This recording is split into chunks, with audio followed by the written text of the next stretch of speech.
Olá, meus amigos, estamos de volta com a leitura do livro O Céu e o Inferno, um livro escrito por Allan Kardec pelos Espíritos. E antes da gente começar a nossa leitura de hoje, a gente vai fazer uma oração. O nome dessa oração se chama Oração Nossa. Ela foi escrita por Chico Xavier. E a gente fala o seguinte: Senhor, ensina-nos a orar sem esquecer o trabalho, a dar sem olhar a quem, a servir sem perguntar até quando, a sofrer sem magoar, seja quem for, a progredir sem perder a simplicidade, a semear o bem sem pensar nos resultados, a desculpar sem condições, a marchar para frente sem contar os obstáculos, a ver sem malícia, a escutar sem corromper os assuntos, a falar sem ferir, a compreender o próximo sem exigir entendimento, a respeitar os semelhantes sem reclamar consideração, a dar o melhor de nós, além da execução do próprio dever, sem cobrar taxas de reconhecimento. Senhor, fortalece em nós a paciência para com as dificuldades dos outros, assim como precisamos da paciência dos outros para com as nossas próprias dificuldades. Ajuda-nos para que a ninguém façamos aquilo que não desejamos para nós. Auxilia-nos, sobretudo, a reconhecer que a nossa felicidade mais alta será invariavelmente aquela de cumprir seus desígnios, onde e como queiras, hoje, agora e sempre. Obrigada, Senhor.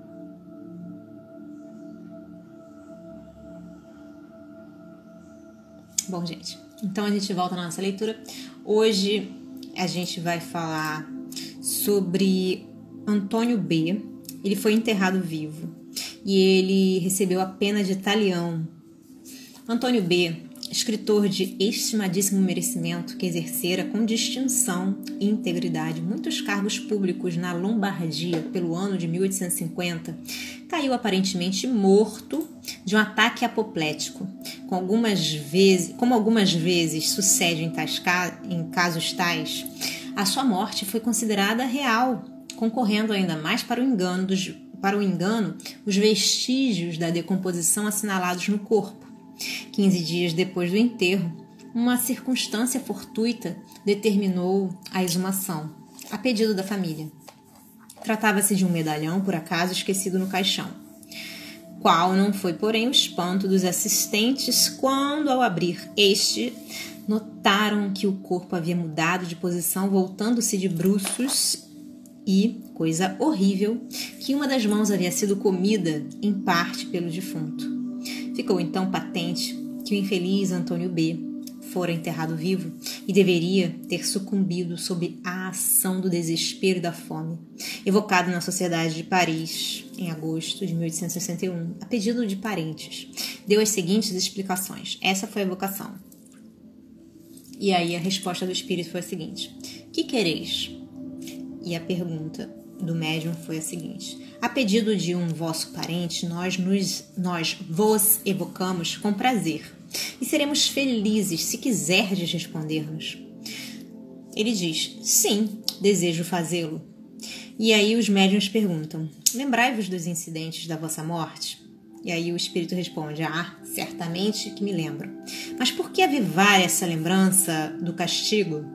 E aí o médium pergunta: efetivamente fostes enterrado por descuido? E assim vem a resposta: assim deveria ser visto revestir-se a morte aparente de todos os caracteres da morte real. Eu estava quase em exangue. E aí vem uma nota de Allan Kardec dizendo o seguinte: privado de circulação do sangue, descoloração da pele pela privação do sangue. E aí continua a comunicação da seguinte maneira: não se deve, porém, imputar a ninguém um acontecimento que me estava predestinado desde que nasci. E aí vem a pergunta: incomodam-vos estas perguntas? Será mister lhes demos fim? E aí o espírito responde: não podeis continuar. E aí eles perguntam: por que deixastes a reputação de um homem de bem, esperamos fosseis felizes. Aí vem a resposta. Eu vos agradeço, pois sei que haveis de interceder por mim. Vou fazer o possível para vos responder, e se não puder fazê-lo, falo-á um dos vossos guias por mim. E aí vem a pergunta para o espírito. Podeis descrever-nos as vossas sensações daquele momento? E aí vem a resposta. Que dolorosa provação sentir-me encerrado entre 4 tábuas, tolhido, absolutamente tolhido. Gritar? Impossível. E aí ele continua dizendo o seguinte. A voz, por falta de ar, não tinha eco. Ah, que tortura a do infeliz que em vão se esforça para respirar num ambiente limitado. Eu era qual condenado à boca de um forno, abstração feita do calor. A ninguém desejo um fim rematado por semelhantes torturas. Não desejo a ninguém um tal fim. Oh, cruel punição de uma cruel e feroz existência. Não saberia dizer no que então pensava. Apenas revendo o passado, vagamente entrevia o futuro. Dissestes... Aí vem a pergunta para o espírito. Dissestes cruel punição de uma feroz existência. Como se pode conciliar esta afirmativa com a vossa reputação ilibada? E aí vem o espírito diz o seguinte. Que vale uma existência diante da eternidade? Certo, procurei ser honesto e bom na minha última encarnação, mas eu aceitara um tal epílogo previamente, isto é, antes de encarnar. Ah, por que interrogar-me sobre esse passado doloroso que só eu e os bons espíritos enviados do Senhor conhecíamos? Mas visto que assim é preciso, dir-vos-ei que numa existência anterior eu enterrara viva uma mulher, a minha mulher, plena de vida e presa numa adega. A pena de talião devia ser-me aplicada, olho por olho, dente por dente. Pois é, só um instantinho. Que a gente tá com um computador um pouco lento hoje.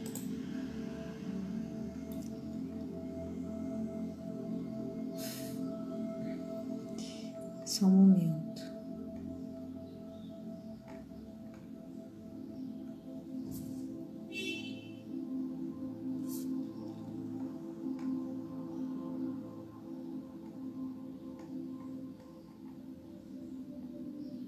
E aí eles falam assim para o espírito.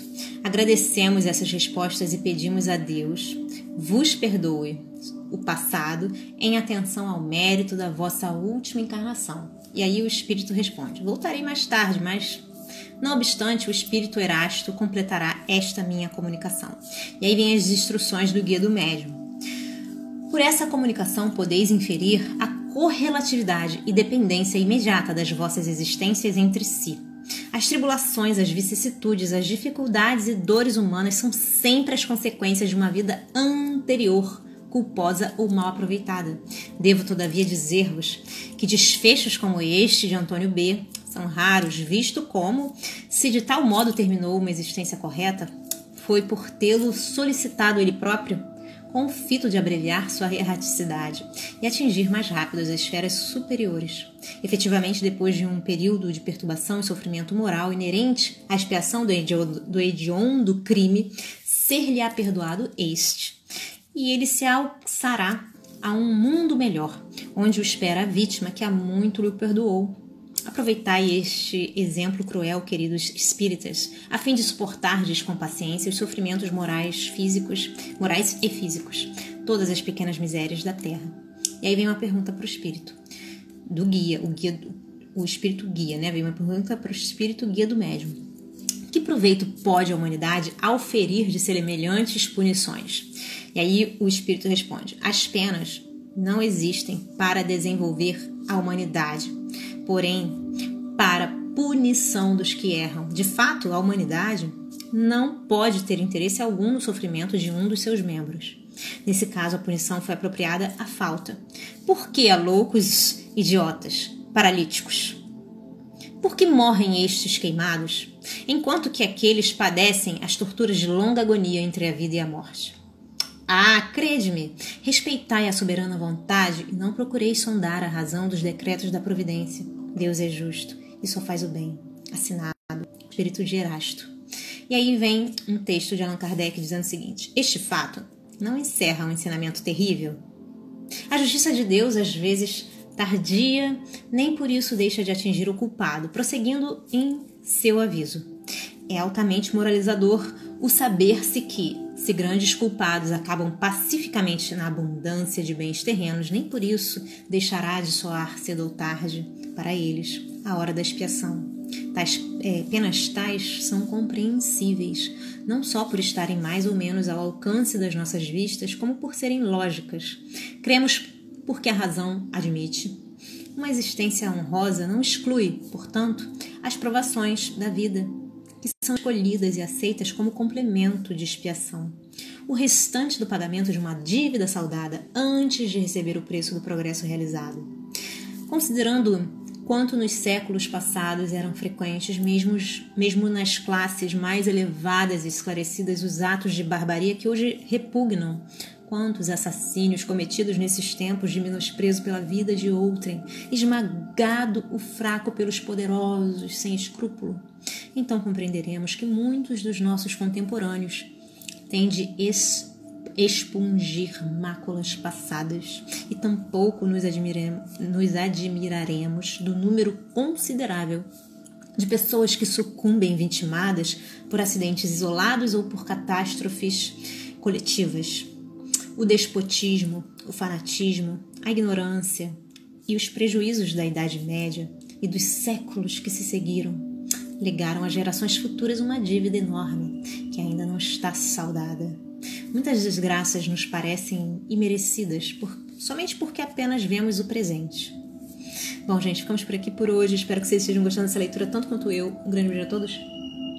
Deus abençoe. Até a próxima.